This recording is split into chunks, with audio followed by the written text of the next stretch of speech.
Overview of Labor Market Impact Assessment. An LMIA demonstrates the necessity for temporary workers to fill labor shortages that Canadian applicants are unable or unwilling to fill. Employers in Canada must demonstrate that they prioritize Canadian residents and citizens above foreign nationals. Employers who want to hire foreign workers might use the Temporary Foreign Worker Program, TFWP. The Canadian labor market is updated quarterly, and the choice to bring in foreign workers by awarding work permits is solely the responsibility of Immigration, Refugees, and Citizenship Canada, IRCC. A positive LMIA demonstrating the demand for certain posts obtained by a company hiring foreign nationals does not guarantee that work permits will be given to prospective workers. What is Labor Market Impact Assessment? A Labor Market Impact Assessment, LMIA, is a study that a Canadian company obtains before recruiting workers from another country. Some job occupations only require an LMIA document after a non-citizen or permanent resident can be hired. A positive LMIA demonstrates the requirement for a foreign national to fill a certain employment position and is delivered via a confirmation letter. With the confirmation of a positive LMIA, the prospective worker can apply for a work visa. Positive LMIAs are valid for 18 months from the date they are issued.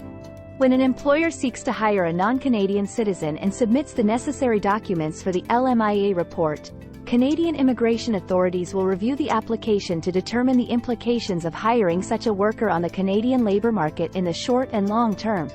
If an LMIA is necessary, it must be obtained before providing a position to a foreign worker. If the LMIA is positive, the overseas candidate can file an application for a work permit. LMIA also aims to prove that the position was not given to a foreigner at the expense of a Canadian citizen or permanent resident, and that the prospective employer can pay the employee the provincially standardized salary and benefits. Applying for LMIA can be done based on whether the potential employee is classified as high or low wage. If an employee is paid less than the territorial median wage, they are classified as low wage, and if they are paid more than the median wage, they are classified as high wage. The Temporary Foreign Worker Program. The Temporary Foreign Worker Program, TFWP, is used by the Canadian government to supplement its workforce in particular fields on the National Occupational Classification, NOC, list. The Canadian government department in charge of the LMIA procedure is Employment and Social Development Canada, ESDC. To determine the validity of a job offer, the ESDC analyzes the following factors. Are the proposed working conditions in accordance with relevant collective bargaining agreements or labor laws? Is there a plan in place for highly skilled international candidates? Is your company and employment offer genuine? Are you paying the industry standard for the job in that location? Can the job only be filled by a temporary employee? Is there a current or upcoming labor dispute in the company? Will the international worker be able to transfer skills or expertise to domestic workers? Will hiring the international worker help to create or retain jobs for citizens? The TFWP is divided into two categories: high-skilled workers and low-skilled workers. Workers are classified as higher skilled when their skill level is 0 in the National Occupational Classification, NOC, system, and lower skilled when their skill level is C or D from November 2022. This categorization will be replaced by a 6-category system: training, education, experience, and responsibilities, tier. These two categories each have 2 subcategories. When the prevailing wage set by the ESDC falls below the regional median earning, the stream is classified as low earning. When it exceeds the regional prevailing pay, it falls into the high earning subcategory. As a result, we have 1. Higher skilled jobs for high earning hires. 2. Higher skilled jobs for low earning hires. 3. Lower skilled jobs for high earning hires. 4. Lower skilled jobs for low earning hires. Hiring low wage temporary foreign workers. When an employer with 10 or more employees hires foreign workers, certain restrictions apply to their capacity to file for a new LMIA. If there is a labor shortage in the sector, around 30% of hires can be made through the temporary foreign worker stream into low-wage employment.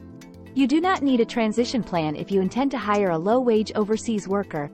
However, you must abide by the Government of Canada's 20% restriction for low-wage temporary foreign workers. The limit is set to ensure that only Canadians and permanent residents are given priority. Farm supervisors and specialized livestock workers are free from this limit. Hiring high-wage workers. If you intend to hire a high-wage foreign worker through the Temporary Foreign Worker Program, TFWP, you must submit a transition plan as well as your LMIA application to the ESDC. Your strategy should focus on your resolve to domesticate foreign capabilities by assisting foreigners in integrating into the native workforce, upskilling Americans for the role, or doing both. Workers in this classification are paid at or above the territorial median wage. What is the LMIA process? LMIA applications are reviewed by Employment and Social Development Canada, ESDC. A confirmation letter will be sent to you once your application has been approved. Following that, you can take the necessary measures to hire foreign nationals. Because you are evaluating the labor market impact of employing an international talent, your process will not be complete until you successfully employ the prospective workers in Canada. In addition to the LMIA report and receipt of the confirmation letter at your end, the potential worker must apply for a work visa, if required, and obtain a work permit. They must show the following documents to immigration officials. 1. The job offer letter. 2. Signed employment contract. 3. A copy of the LMIA. 4. The LMIA number. LMIA exemption. Some companies do not need to obtain LMIA permission before hiring temporary foreign workers. Exemption codes are provided by the International Mobility Program for firms' recruitment activities. These exclusions, however, do not eliminate the necessity for a work visa, if required, and a work permit. You will still need your work permit code when applying for positions as a foreign worker. These overseas workers are exempt from an LMIA approval. 1. Canada International Free Trade Agreements. If the foreign worker is a citizen of a country that has a FTA with Canada. 2. Global Talent Stream. If the position you are looking to fill is on ESDC's Global Talent Occupations list. 2. The concerned foreign worker will also receive fast-tracked work permit processing. 3. CUSMA countries. If the foreign worker is from the US or Mexico, they are likely to be eligible for LMIA exemption. 4. Intra-company transfer program. If a foreign company transfers their foreign worker to Canada through an ICT program. LMIA application fee. The LMIA application fee is CAD $1,000 per job posting.